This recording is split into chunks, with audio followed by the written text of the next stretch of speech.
ఖమ్మం జిల్లాలో వాహన ఫైనాన్సర్లు రెచ్చిపోతున్నారు. ఫైనాన్స్ కట్టకపోతే దాడులకు పాల్పడుతున్నారు. బైక్ ఫైనాన్స్ కట్టలేదని రాజస్థాన్కు చెందిన ఓ యువకుడిని పరిగెత్తించి రాళ్లతో కొట్టారు. మోహన్ సాయి ఫైనాన్స్ వ్యక్తులు ఈ క్రమంలో భయంతో పారిపోతుండగా ప్రమాదవశాత్తు ఖానాపురం మినీ ట్యాంక్ బండ్లో పడి మృతి చెందాడు యువకుడు. ఫైనాన్సర్లు యువకుడిని వెంబడించే విజువల్స్ సీసీ కెమెరాలో రికార్డయ్యాయి. మృతుడు రాజస్థాన్ రాష్ట్రానికి చెందిన వినయ్గా గుర్తించారు పోలీసులు.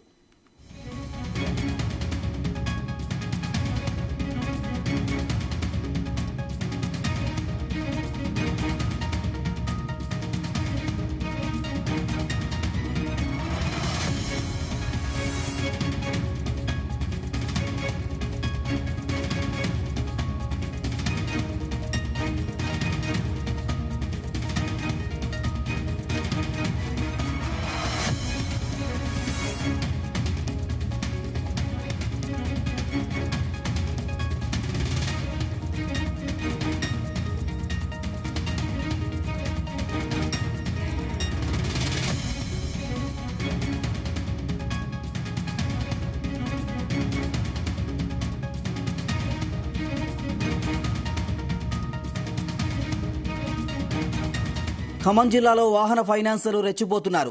ఫైనాన్స్ కట్టకపోతే దాడులకు పాల్పడుతున్నారు. బైక్ ఫైనాన్స్ కట్టలేదని రాజస్థాన్కు చెందిన ఓ యువకుడిని పరిగెత్తించి రాళ్లతో కొట్టారు. మోహన్ సాయి ఫైనాన్స్ వ్యక్తులు ఈ క్రమంలో భయంతో పారిపోతుండగా ప్రమాదవశాత్తు ఖానాపురం మినీ ట్యాంక్ బండ్లో పడి మృతి చెందాడు యువకుడు. ఫైనాన్సర్లు యువకుడిని వెంబడించే విజువల్స్ సీసీ కెమెరాలో రికార్డయ్యాయి. మృతుడు రాజస్థాన్ రాష్ట్రానికి చెందిన వినయ్గా గుర్తించారు పోలీసులు.